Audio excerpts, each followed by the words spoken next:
Hi guys, welcome to the channel. So as a part of this video, I'm going to take a mock interview with one of my subscriber. Her name is Nikita and the skill will be core Java for the position of automation engineer or SDET position. Nikita is the same girl with whom we have already interviewed for the skill manual testing. Her video is already live and in the link description, if you want to check out her, like how she interviewed on her manual testing skill, link is there in the description. Please check it out. And now let's welcome Nikita. She's a fresher. She mailed me that I should conduct her mock interview for the skill core Java for her automation engineer position. Let's welcome her. Yes. Okay. Good evening, sir. Today your background is pretty good compared to your previous one. Okay. Yeah, sir. Okay. Oh, how confident you are today? Great. Means greater than the previous. Oh, that's More fantastic. than the previous one. That's fantastic. That's fantastic. I have already said to my all viewers that who you are, so you need not introduce yourself again. I have already said it before you came. So, so if you're totally comfortable, shall we go ahead? Yeah, sir. No problem. Okay. Okay, sure. Yes, If sir. you can just keep your mic, I mean, if you just don't hold it, that will be fine. I want you to be relaxed. Yeah. Okay. Okay. So Okay, my sir. first question to you will be, I will be asking you questions based on how you are responding. I will increase or decrease the level of question that I'm asking to you. And even see, I have a belief that you are going to respond or answer each and every question because I have seen you in my previous interview as well. So I just want to tell you that even though you are not able to answer something, that's totally okay. I'm there to help you. In the end, you are going to learn something. So I'm really proud that you came here. Thank you so much. So Yes, sir. Yes, sir. let's go ahead then. And my first question to you will be, since this interview session is for the core Java, for the position of automation engineer or SDET position, that is software development engineering and test. So my first question to you will Yes, be, sir. can you explain how Java internally works? Yes, sir. There are three phases for the. There are the three phases. First one is the writing. After that, the compilation. After that, the executions. Firstly, we write the program.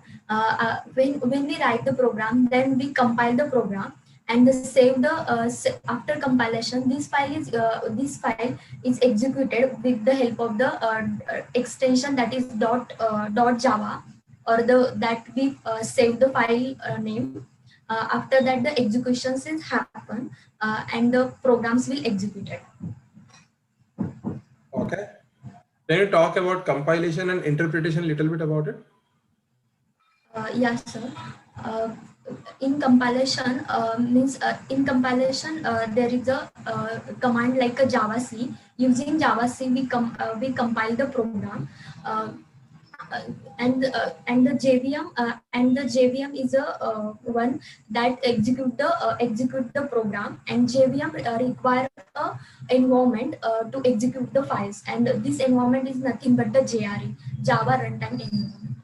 Okay, I want to understand this. Before, when you're writing your Java program, you will write it with the extension of, let's say, nikita.java, right? That will be human readable Yes, file. sir.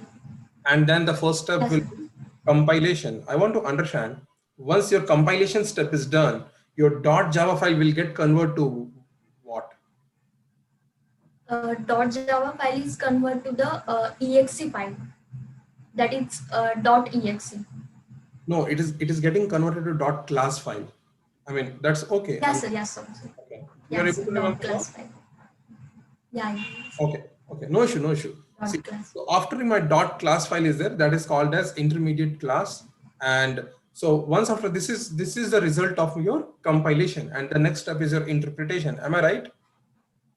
Yes, sir. Okay. Yes. In interpretation, when your dot class file is going as an input, what will be the output? I want to understand that. What is the output of your interpretation?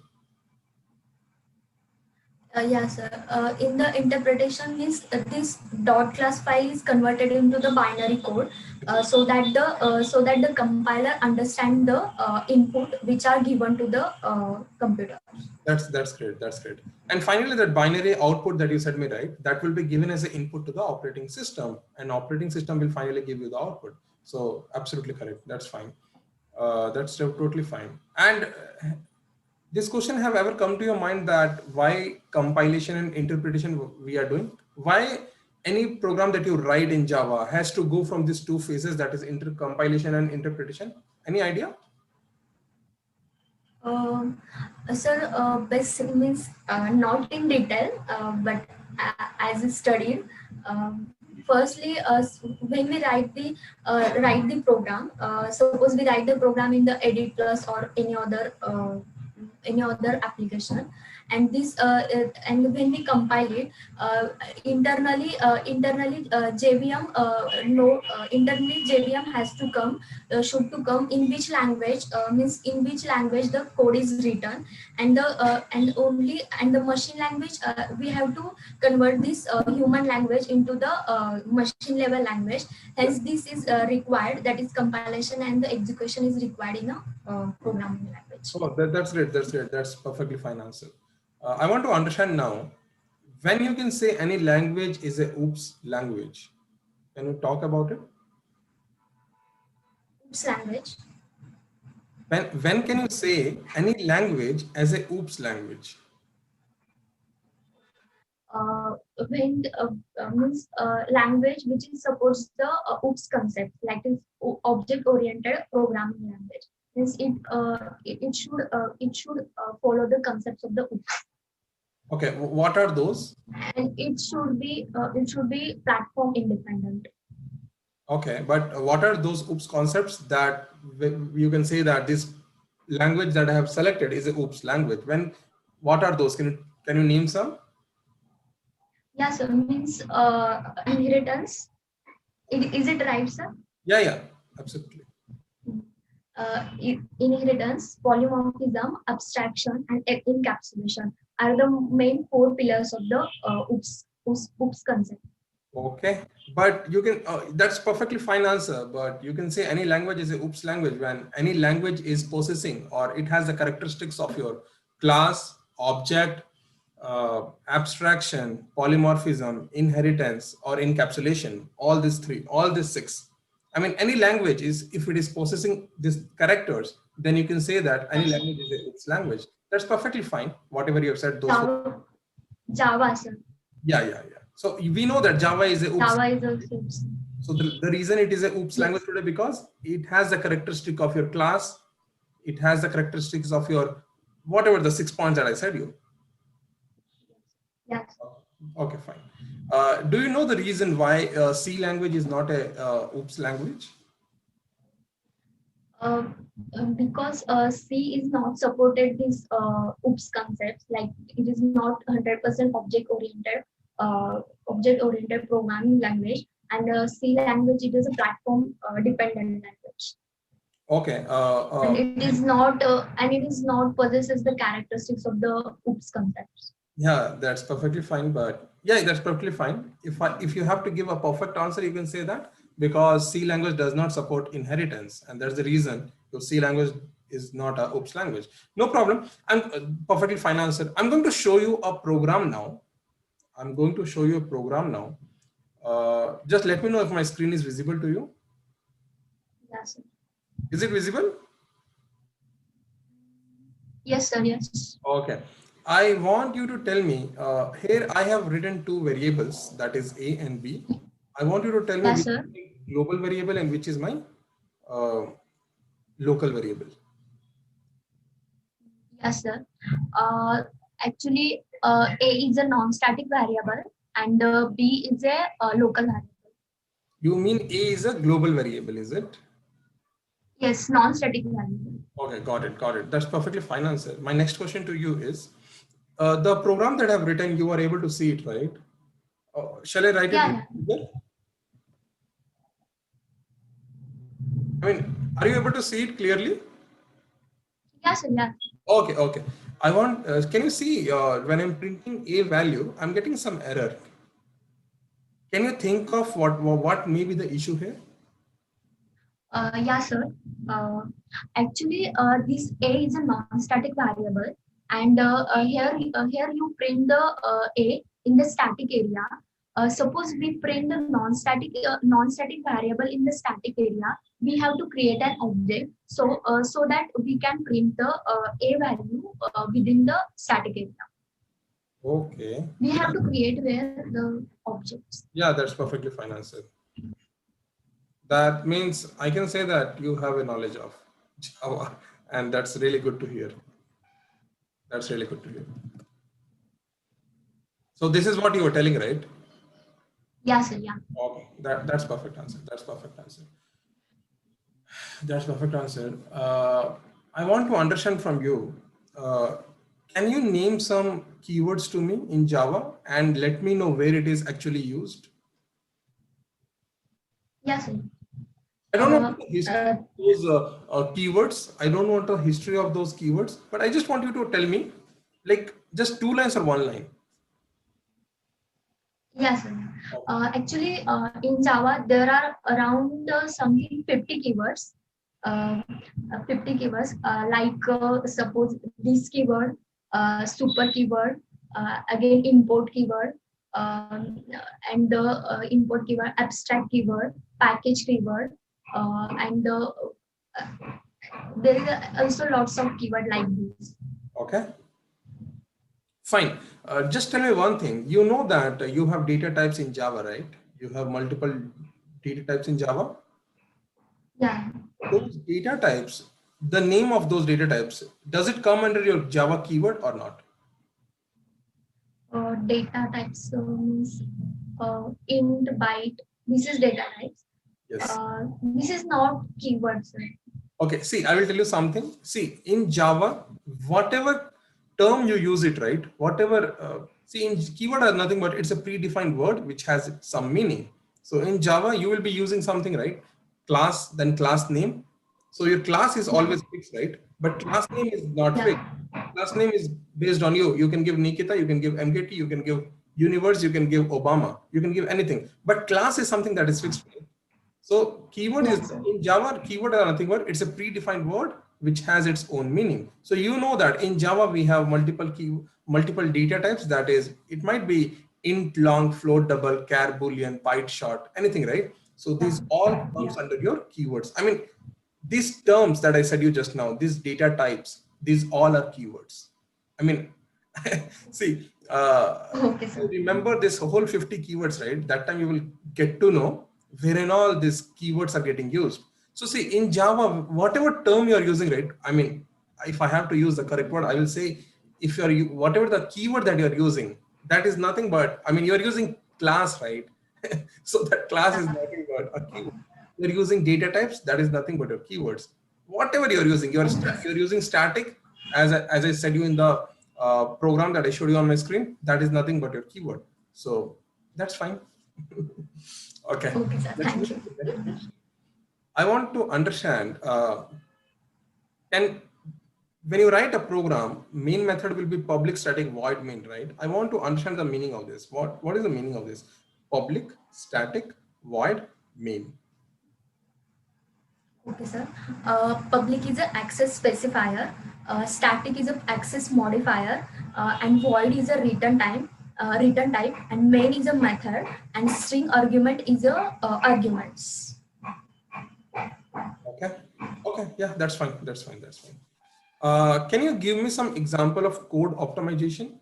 I mean, I'm not asking any bigger program. Just you can just talk and let me know what is the meaning of code optimization, and if you can just give me an example of it.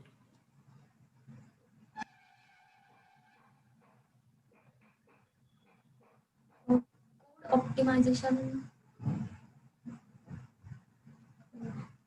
Sir, actually means I can't recall it. What is Okay. exactly code optimizations? No issue, no issue. See, code optimization. You are writing some code, whether it is optimized or not. Whether it is optimized is nothing but someone is writing code in maybe 100 lines, and result is same, and Yeah, someone is writing the code in just yeah. 60 lines, and the result is same. Which code you will accept? You will accept the code who is the person who has written only 60 lines, right? So that is nothing but code optimization. See, different people Okay, sir. have a different perspective of writing any code. The logic that anyone can think of, it may vary, right? You can think of something else, I can think of something else, but we are thinking on the same topic, let's say.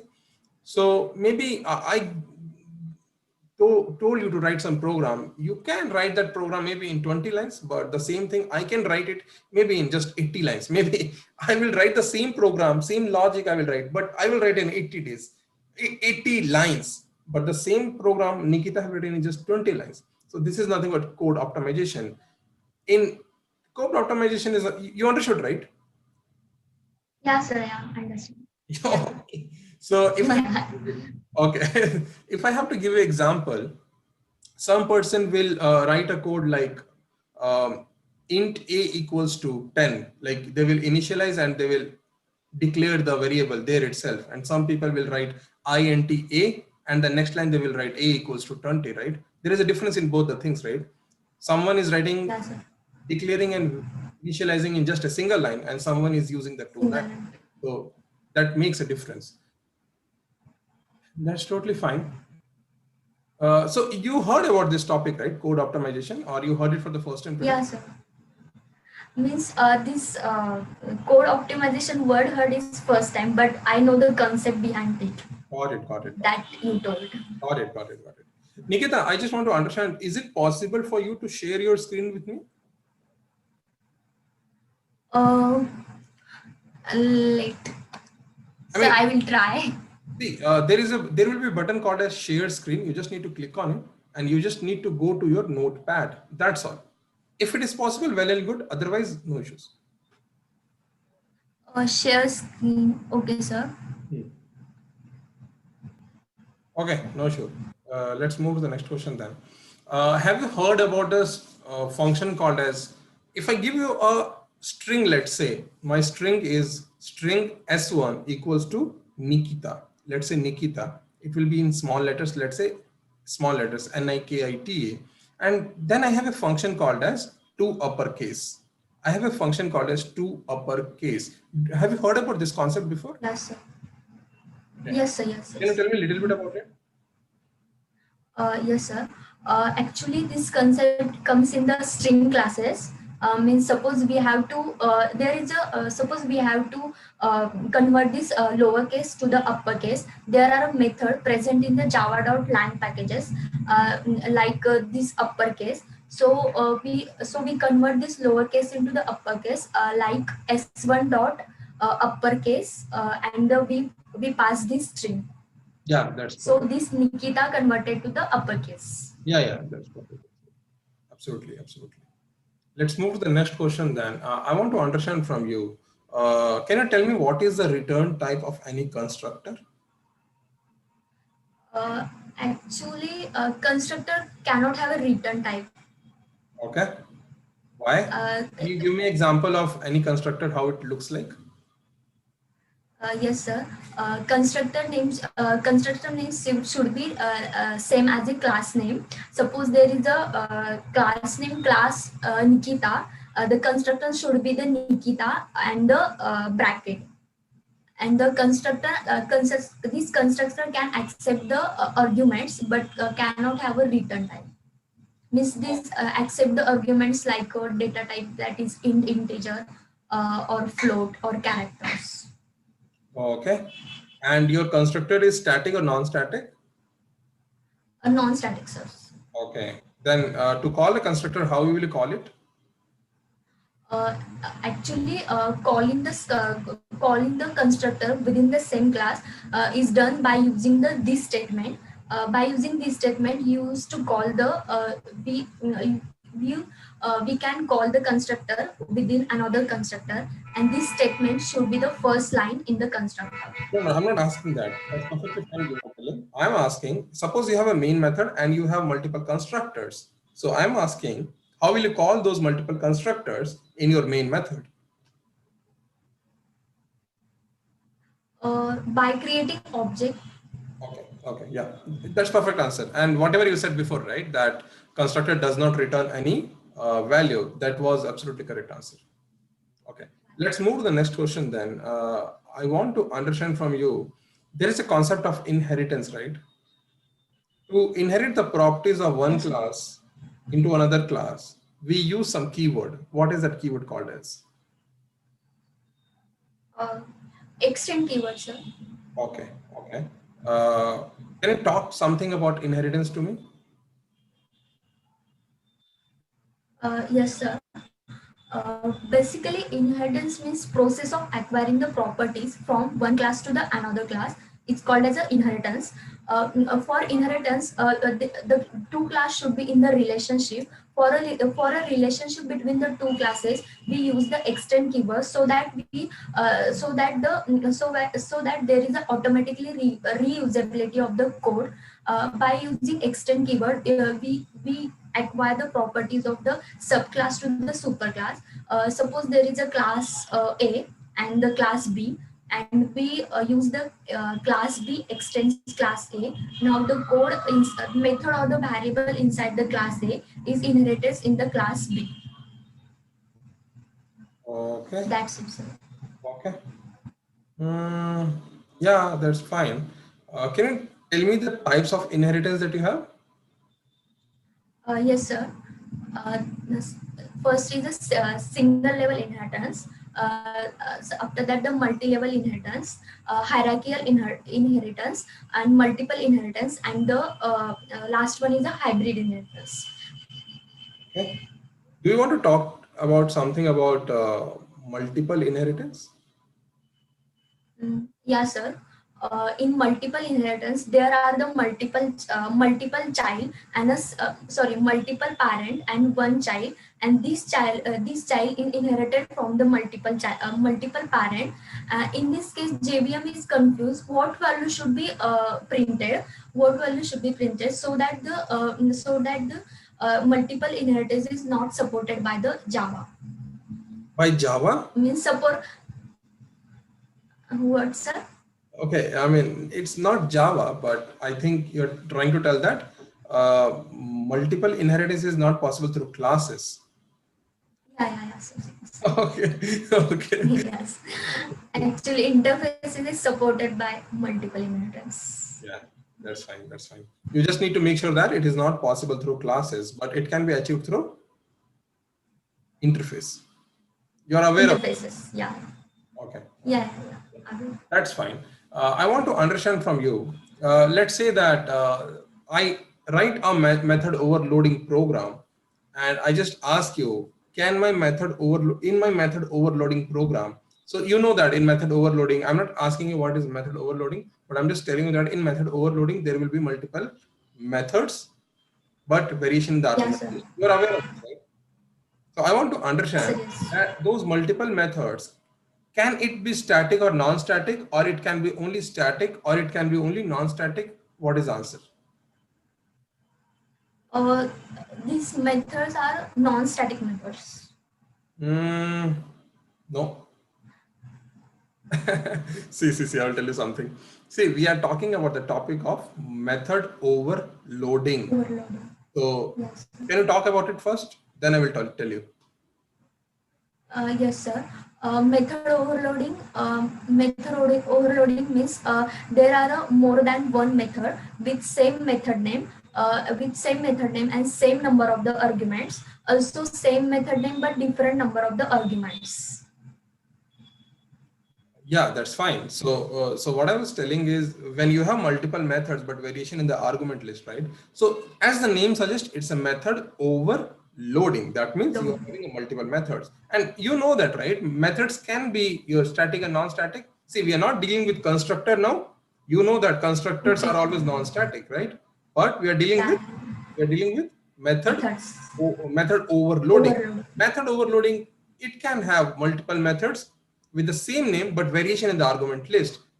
That concept we know, but these methods that I'm telling to you, it can be either static or non-static. If it is static, you can call it directly. If it is a non-static, you need to create an object and call it. So this is about your method No. overloading. Do you agree with me? Yes, sir. Yes. Yes. Okay. I want to understand now from you. Can you tell me something about constructor overloading? Okay. constructor in construct actually in constructor overloading. Java is supported for the for overloading about the constructor. In constructor overloading, when we create the object, that time always parent constructor executed first, because super statement is by default added by the compiler. Okay. Okay. Yeah, that's fine. That's fine. I also know about the OOPS concept and the string exception handling, and the wrapper classes, and mm, arrays collections, Okay. and static non-static constructor. Okay. Okay. Since you said that you are aware of collection, and believe me that when you are applying for the position of automation engineer or SDET position as a fresher, I mean, if you know collection, well and good. In case you don't know, I mean, I will suggest you to learn it. But believe me, 95% of the companies are not going to ask you questions on collection, because we expect someone to know collection when he is having an experience of at least 1 year or 2 year or 3 years. If someone is having less, he's a fresher, right? Whatever questions that I have asked you today is all basics. That's what we expect you to know. So since you have said that you know collection, I'm going to ask a question. So we had an array, right? We had an array, and Yes. now we have moved to collection. I want to understand how collection is better than your array. Okay, sir. Actually, arrays are meant to store the homogeneous data, and arrays are fixed in nature. But collections are meant to store the homogeneous as well as the heterogeneous object, and collections are growable in nature. For the arrays, we can't perform the modification, addition, or remove and other updation, but with the help of the collection, we there are very easy to perform this addition, removal, or updation. And arrays performance are while arrays are good, but there is a very complexity to perform the some actions in the arrays. And arrays, because arrays are not support the concept of the predefined method, but in collection there is a various predefined methods supported by the collections. Yeah, that's fine. And you can say one more thing, that you know that array, it accepts only homogeneous type of data. And what about collection? Heterogeneous types of objects, Yeah, that's perfect. homogeneous as well as a heterogeneous. Yeah. That's perfect answer. So, Nikita, that's all from this core Java interview. I would want you to attend also my Selenium mock interview very soon. So that since this was your core Java interview, I mean, in case you are confident enough and you have already practiced from your end, and you want to give your, and you want to check your Selenium Java also, then soon I will be conducting that interview. And believe me, you are the first person with whom I have interviewed this core Java mock interview session. I'm really happy with the confidence that you're having. The only thing that I felt was, I mean, don't take me seriously. I mean, if you're taking it very nice for you, what I understood, that I know that you know each and everything, and I already know that because I have taken your manual testing interview also. I know how you are, right? I know that you have a good knowledge of each and everything. That's really super. And I know that you belong to mechanical department also, as I got to know from the previous interview. The only thing that I felt was, when you are learning something, right? When you are learning your Java concepts, try to relate it with your, I mean, with all the concepts of your core Java that you're reading. Example, when you are Yes, sir. reading data types, try to understand that those data types are also your keywords. I mean, uh, Yes. keywords are, I mean, Yes, sir. your whole Java, if you see, it is only a keyword, because you know that Yes, sir. wherever if you go, your 50 keywords are only used each and everywhere. And those Yes. are nothing but tokens. You know that tokens, right? In tokens, you have multiple things. Yes. In that one is your Yeah. keyword. So what I'm saying is that, see, anyone can ask you, that out of those 50 keywords, they can give you one keyword and ask you to explain that. In that case, you should not be thinking that what it is. So that's what I'm saying. Yes. When you are reading something, anything, any program you're reading or any concept you're reading, I mean, for your future idea, I'm just giving to you. Make sure that each and everything that you use it, try to relate it with your keyword concept, because so that you will know that this is also a keyword. I mean, this is one of the idea that I'm giving. Like that, there will be 1,000 ideas that I will be giving in future when I will be conducting mock interviews with different people. So that's all from this mock interview. If you have any question, or if you have any guidance, or if you have any suggestion for me, you can go ahead. Yeah. You have any suggestion for me? No, sir. Okay. You have something to say? No, sir. Thank you. Okay. Sir, I want to say, sir, please start the session on the Selenium. You mean mock interview? No, sessions for the syllable sessions. Okay, means Video, I have uploaded only, normal I video. guess I have uploaded only 9 to 10 videos. Yeah, my routine Yes, is sir, pretty yes. easy, but I will be uploading it. I will be uploading it. Maybe tomorrow or day after tomorrow, one new video is coming. Don't worry. Yes, yes. Thank you, Nikita. I wish you all the best. Okay, sir. Okay, sir. Thank you. Bye.